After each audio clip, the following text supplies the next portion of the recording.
Beyond the Mic with Sean Dillon. We're joined on the Starline by an actor who you've seen in A Million Little Things, The Good Doctor, and now in the award-winning horror TV series From. We welcome Ricky He. How's it going? Absolutely great, Ricky. Let's go beyond the mic.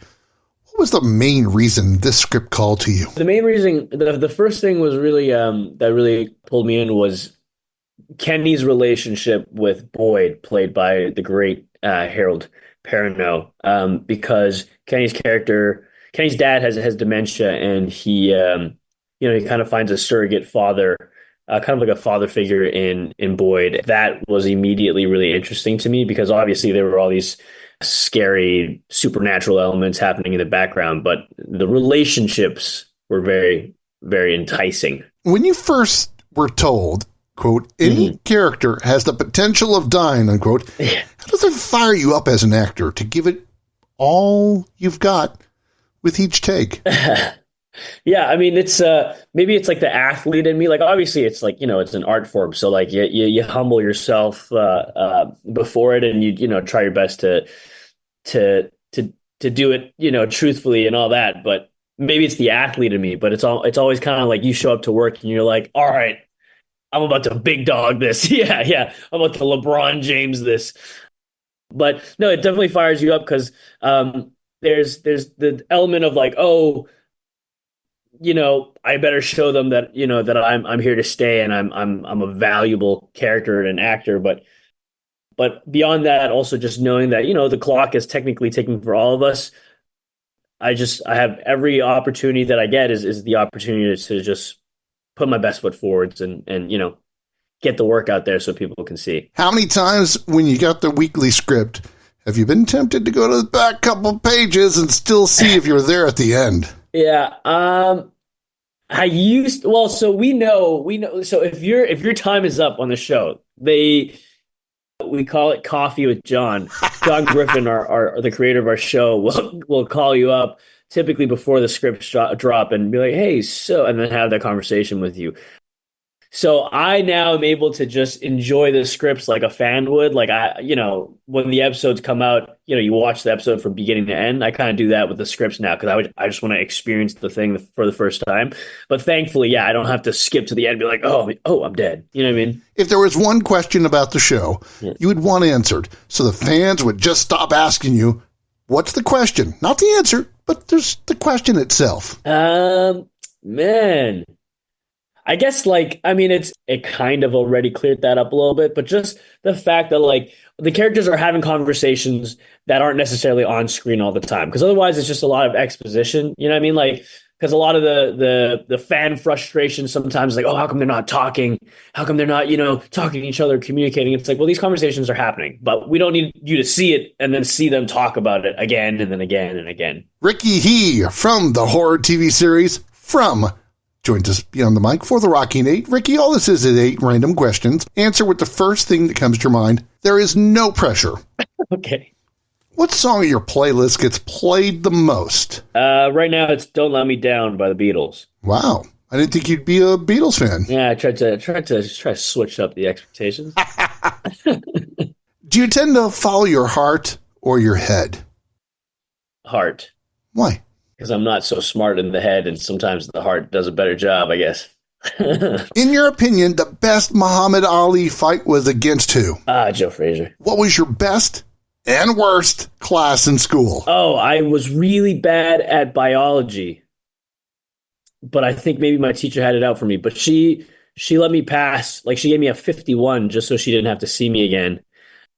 So definitely biology is my worst. Drama class, everyone just got an A, so that's how I got an A in drama class. You said once, quote, I'm still being recognized at dim sum restaurants from being my dad's son who does blinds and curtains, unquote.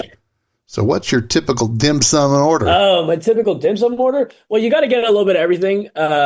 You got to get the shrimp dumplings. The ha gao is a crowd favorite. You got to get some egg tarts. But my mom actually makes really good egg tarts at home, so we don't really order that anymore. But you got to get the classics. Ricky, would you rather have endless love or endless money?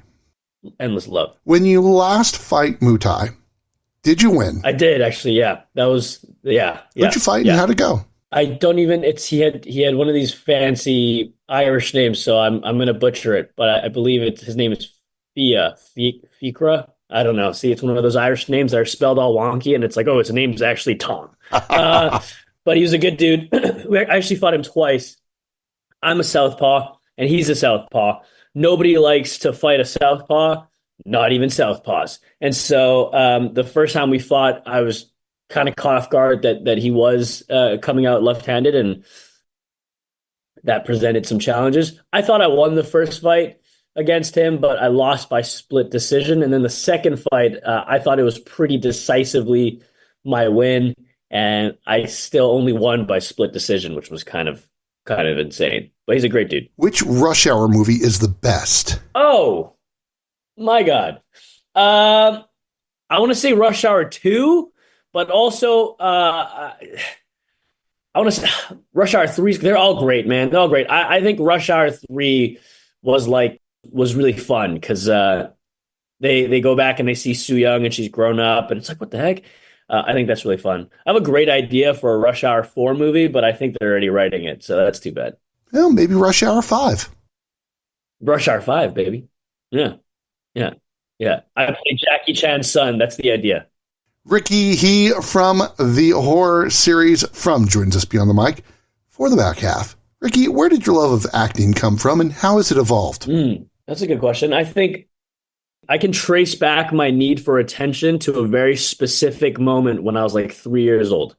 When I was 3 years old, I just started quote unquote playing piano for like, I don't know, like 3 months or whatever. My mom put me in piano lessons that like you're just, pressing the keys and you're not really doing much. But my teacher at the time was like, hey, I'm doing this piano recital. All of my students are going to come out and play, like perform a piece, and Ricky should show up. And I'm like, okay, cool. I'm 3. I have no idea what's going on. My mom put me in a tiny little tux, and I'm standing in the wings, and the teacher is calling me up. I'm next. And I'm 3 years old, and I'm experiencing stage fright for the first time. And so I'm begging my mom, like, Mom, I don't want to do this. Please don't make me do this. And she's like, go, get out there and you do it. So I see the piano. The stage fright is so bad. And again, I'm 3 years old. I start crawling out to the piano, just sobbing, just crying my eyes out. I crawl to the piano. My teacher scoops me up, like, okay, you don't have to do this. And my mom was so embarrassed. She said, I'm leaving. And she just tries to leave me there. And I trace it back to that moment. I need to make up for that disappointment towards my mom. And now it's definitely more about the craft and like enjoying storytelling. But I think the original pursuit is to make amends for that moment. So what's the best thing about your mom? The best thing about my mom is, and I think it's where I get it from, she's very easygoing and carefree for the most part. Like she really doesn't let things get to her. She has this weird, for like a tiny Chinese woman, she just has this power about her, this like supreme confidence that I have no idea where she gets from. Yeah. What's the one dominant trait you get from your dad? The dominant trait from my dad is infinitely more charismatic than I am. He's extremely outgoing, and I think I get little bits and pieces of that. Yeah, he shows up, like I said, to the dim sum restaurant. He's got to stop by and say hi to like 8 different tables. Like, hey, you doing good? You're good? All right. Hey, what's up? You doing good? He's that guy. How has your son and family changed the way you see portraying Kenny in From? I think that beyond just the character of Kenny, there's something kind of surreal and I guess like it's just a trip to watch this kid, and I'm almost like relearning all of the moments from when I was a kid about learning about just like existing. You know what I mean? Like the other day he figured out how to like put on his own pants. Something so small, but you're like, whoa, that's so weird. And I think that one of the things that I'm actually proud of, and like one of I think my best qualities is I've always been able to just to see like the child or like the youth in people, I think we're all just like a bunch of kids that have no idea what we're doing, because we look at our parents and we always assume like, oh, they got it figured out. But it's like, well, they're being a parent for the first time. You know what I mean? And so how, as it pertains to like becoming Kenny and like how it relates to the show, I think it's that like accessing just like more of the child within Kenny, even in the moments where he feels like he needs to step up to the plate and be a leader. It's like, how would a kid, try to grow into that role? You know what I mean? And so it's all that stuff, like seeing my kid essentially develop consciousness and like download his fucking consciousness patch. It feels like that. It's like how do I relate Kenny to a kid, especially when he loses his mom? I can't imagine that happening to my son, and so for it to happen to Kenny is puts you in a certain headspace. Who is the person you depend on that isn't family? Harold. Harold is a big pillar for me. He's been such a North Star, like a mentor to me through all this career stuff. And I'm so lucky to be able to call him a friend. And he's so reassuring and he's so sweet. And, me and Cortion Moore are very good friends. We're on the show. And between me, him, and Harold, the three of us are really good friends. And sometimes it feels like me plus Cortion makes one Harold, in that like we both have so many similarities to Harold. And I think I think he sees a piece of us in him too. And so, yeah, it's just been, he's been dream friend, dream friend. How has your relationship with Harold Perrineau grown from season 1 to today? Yeah, I think that like, I think I say this all the time. I think that just because of my personality and maybe like from my culture, there's a little bit of like reverence towards, like your seniors, right? Like you're the people that are hierarchically above you or whatever. And I think that if not for my friendship with Cortion, I wouldn't have gone so close to Harold so quickly. You know what I mean? Because I think the two of them really, I think he freed me up to feel like I could be a really good friend to Harold, and vice versa. And I think we were just all three of us around for each other during some very vulnerable times in our lives in the last couple of years. I think that's the big game changer, is like you give and you take, right? In a good friendship. And we've been given opportunities to do that for each other. Do you think when From ends, you're going to arrange a buddy movie with Harold and Cortion Moore? So on the subject of Rush Hour 4, I'm like, yo, me and Cortion should be the leads of Rush Hour 4. It's so simple. But they gotta, whoever it was it Warner Brothers? I don't know. They gotta send that email out, let them know. So come on, tell me, who's the practical joker on the set and who has gotten you lately? I don't know if it's so much a war as much of it's like a one-sided whooping. Like I just destroy him. I just need to let him have it. No, it's like we banter a lot, and sometimes I'm like, is this exhausting for everybody else on set? Because I think we take it too far sometimes. Especially, yeah. But no, it's pretty even. It's pretty even sometimes. Sometimes. Yeah. Why has the monsters in From changed you and the way you sleep at night? I sleep pretty good. I sleep like a baby. No, no, the real. Come on, Ricky. Yeah, the real monsters are my kids. No, it's like and my cousin also just had a kid, and we were saying that being a parent to newborns is kind of like that. It's like the daytimes you're exhausted, but it's fine. But the night times, it's kind of like From. The nighttime is when it gets scary. You're like, oh my God, here we go. So I guess that kind of changed my perspective on that for sure. You studied psychology at university, and every psychology major always tries to figure out something in their life. What's the one thing you're still trying to figure out in your own life?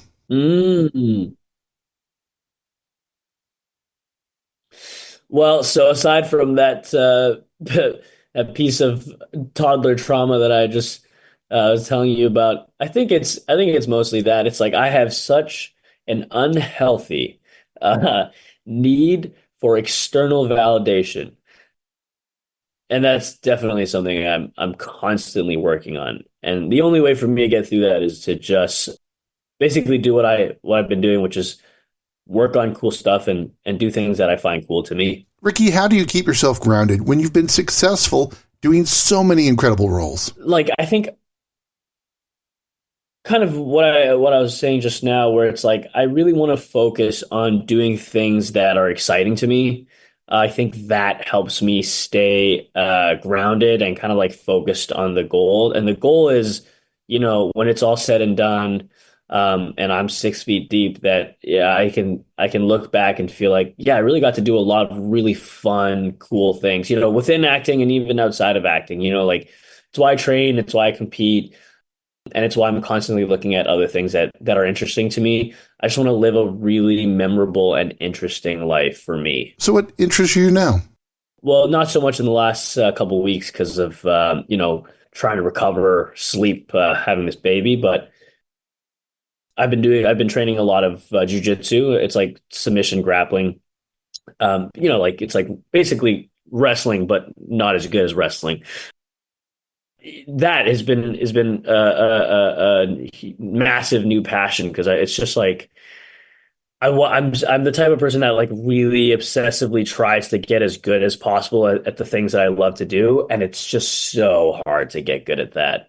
Like I'm just getting absolutely mauled on the mats, but like it takes taking a step back to remind yourself, oh, this is part of the process. Ricky, he from the horror series from Join Us Beyond the Mic. How does the process and the growth you've accomplished help you as an actor? That's massive because I think I can talk about this at this point. It's been a few years. I at one point, as far as I was told, I was very close uh to the role of Shang-Chi in the movie Shang-Chi. And I think that Simu Liu was the perfect person for the job. But at the time I was like 20, I want to say 24. And I look like I'm like 18, 16 right now. So you can only imagine back then I looked like I was 12.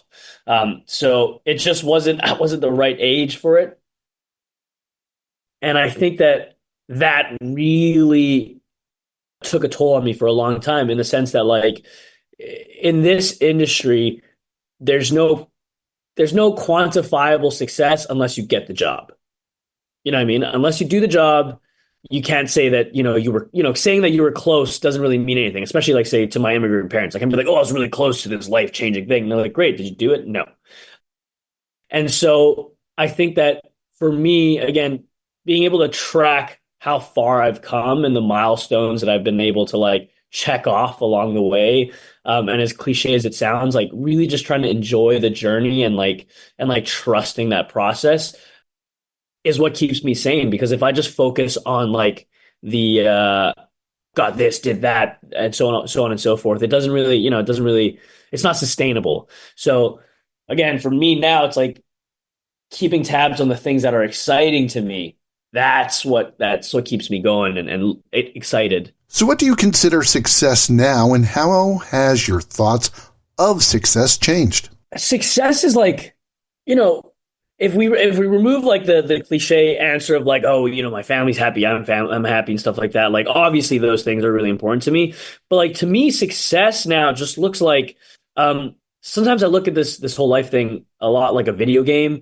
You know what I mean? Like almost like a simulation game and maybe we are living in a simulation. Who knows? But it's like you're given these stats, you're given these, when you're born, and then you can kind of get better at certain stats. But at this point, I'm really just trying to like max out my stats. You know what I mean? Like whatever that means. Like if I'm really into acting right now, I'm going to spend time and make sure I get as good at that as possible. I've been doing a little bit more writing, and it's like, okay, how do I get better at writing every single day? How do I add to those stats?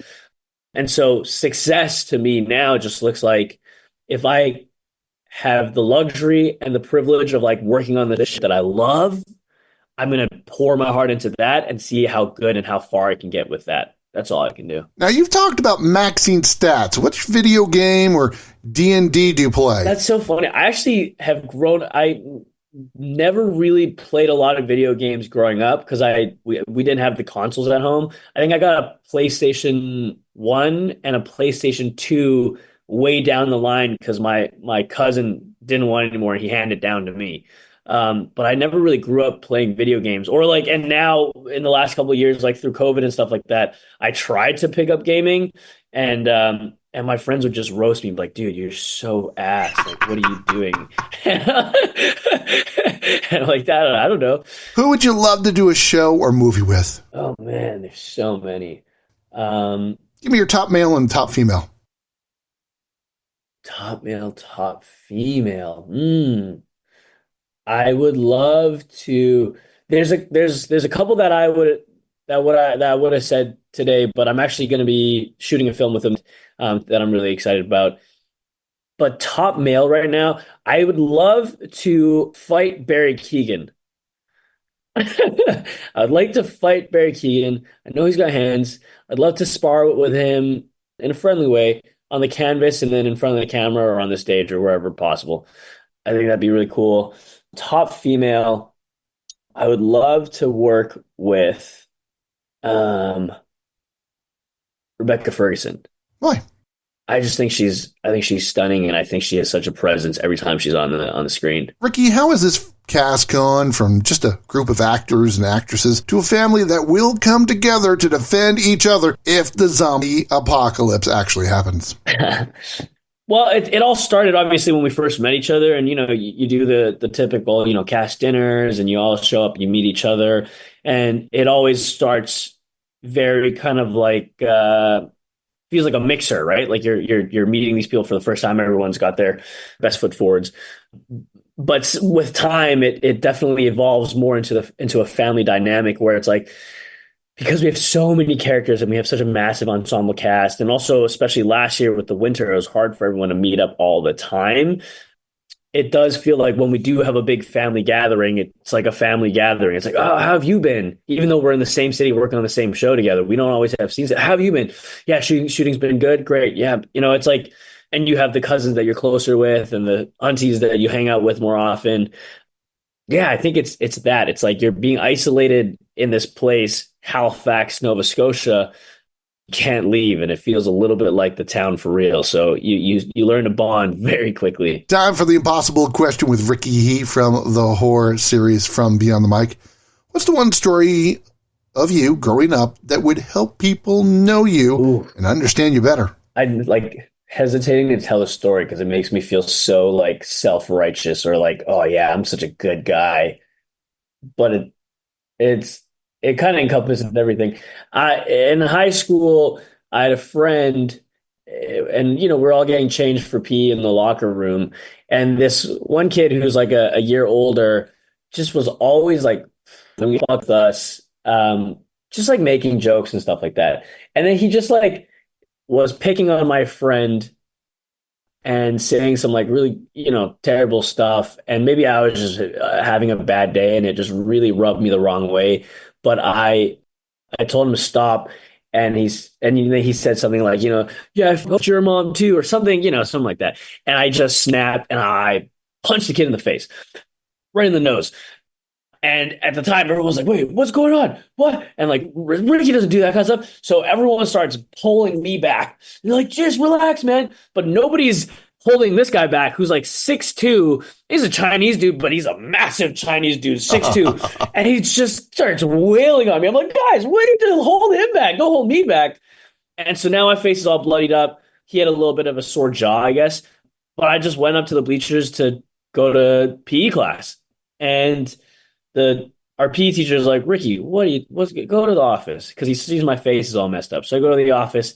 I get to the office, and this older kid is already at the office with the ice pack on his face.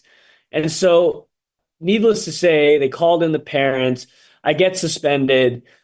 But before I get suspended, like typically what I always kind of got away with is like, I would tell the principals like, "Oh, my parents don't speak English. I'll translate it, so I can lighten the load. I can make it sound a little less bad." But they're like, "No, yeah, we're gonna bring a translator in for you today." I was, "Oh, okay." So they bring in the translator. and they're talking to my parents, and they're like, you can't do that. You can't. You have to use your words. You can't just hit someone in the face. I'm getting lectured by my parents in the principal's office, and I look over at my parents. I just snapped. I said, they said they fucked my mom, and so my parents just kind of like they kind of like they're still trying to look good in front of the parents. Like, "Ah, yeah, you still shouldn't have said it." But my dad kind of gave me like a all right, and the craziest thing was that I remember the principal specifically saying to me, he looks me in the eyes and he goes, "Ricky, I don't know if you know this, but this boy that you hit, he's English is his second language. Have you ever considered that maybe that's all he knew how to say?" And I said, "What?" And then I got suspended, and he went back and roamed the halls. So that's a little story. Time for two big questions with Ricky He beyond the mic.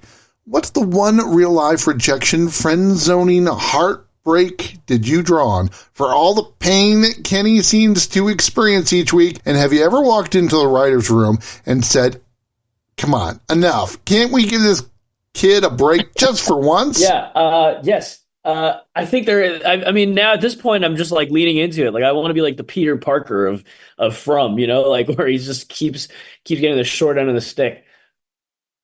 I got friend zoned a lot when I was younger. I got friend zoned a lot, and in high school, one of my best friends, I had a big crush on this girl, and she's like, "Yeah, you're like my best friend," and then she starts dating my other best friend, and so that was like a classic little high school situation. Definitely drawn that a lot. Ricky, have you ever done the, hey girl, I'm on a TV show now? Did you ever rub salt in that wound? No, but I'm sure they know. Let's sneak in one more with Ricky He beyond the mic.